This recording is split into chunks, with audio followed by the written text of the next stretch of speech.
वंदे मातरम। वंदे मातरम।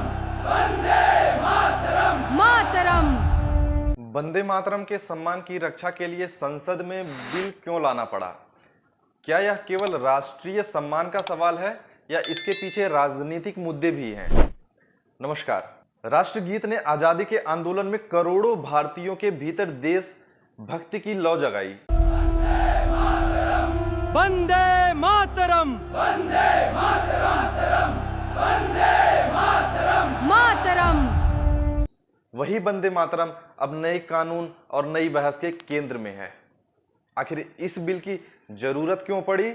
इसमें प्रावधान क्या है और क्या यह सम्मान की रक्षा करेगा?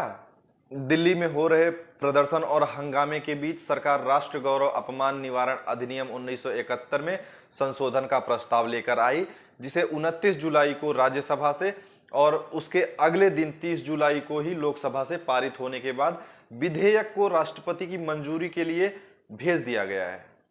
आइटम नंबर 8,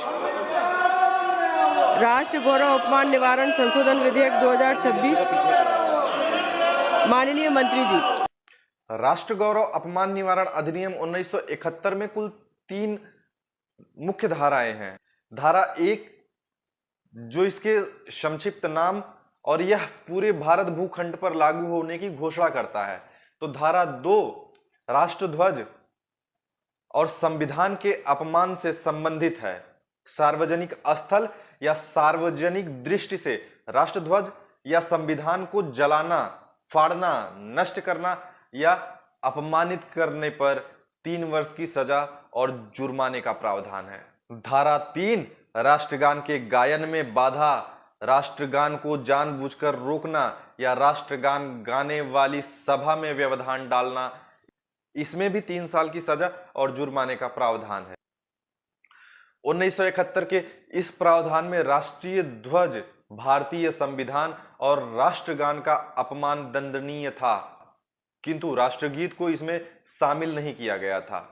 अब नए प्रावधान में राष्ट्रगान के साथ साथ राष्ट्रगीत को भी संरक्षण देने का काम करेगा।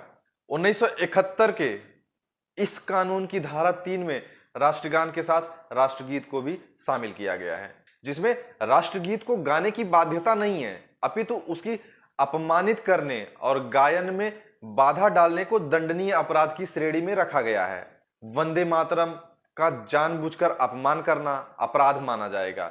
इसके गायन में जानबूझकर रुकावट डालना या बाधित करना दंडनीय अपराध है, जिसमें दोषी पाए जाने पर 3 वर्ष की सजा या जुर्माना दोनों हो सकता है। विपक्षी दल और कुछ संगठन इसका विरोध कर रहे हैं। उनका कहना है कि यह उनके अनुच्छेद 25 में प्राप्त धार्मिक स्वतंत्रता के अधिकार का उल्लंघन है। कुछ मुस्लिम विद्वानों और नेताओं की आपत्ति यह है कि इस्लाम में ईश्वर के अलावा किसी अन्य की पूजा स्वीकार नहीं है, इसलिए देश को दुर्गा या अन्य देवी का रूप मानकर उनकी वंदना करने वाली पंक्तियां उनके धार्मिक विश्वास से टकराती हैं। हालांकि बिजू इमैनुअल बनाम केरल राज्य 1986 के एक वाद में सुप्रीम कोर्ट ने कुछ स्कूली बच्चों को राहत दिया, जिन्होंने अपने धार्मिक विश्वास के कारण राष्ट्रगान नहीं गाया, लेकिन इस दौरान वह सम्मान पूर्वक और बिना कोई व्यवधान किए खड़े रहे। इस निर्णय का मूल सिद्धांत यह है कि राष्ट्रगान ना गाना जब व्यक्ति शांति और सम्मान पूर्वक खड़ा हो, किसी प्रकार का व्यवधान या बाधा नहीं डाला, लिहाजा अनुच्छेद 19(1)(a) की अभिव्यक्ति की स्वतंत्रता है। राष्ट्रगान और राष्ट्रगीत को 24 जनवरी 1950 को स्वीकार किया गया था, जिसमें राष्ट्रगान को 1971 के अधिनियम में संरक्षण प्राप्त, अब राष्ट्रगीत को भी संरक्षण दिया गया है। आज की विडंबना यह है कि अपने अधिकारों की बात सबको करना है और करना भी चाहिए, लेकिन साथ ही साथ अपने कर्तव्यों का भी ध्यान रखना चाहिए।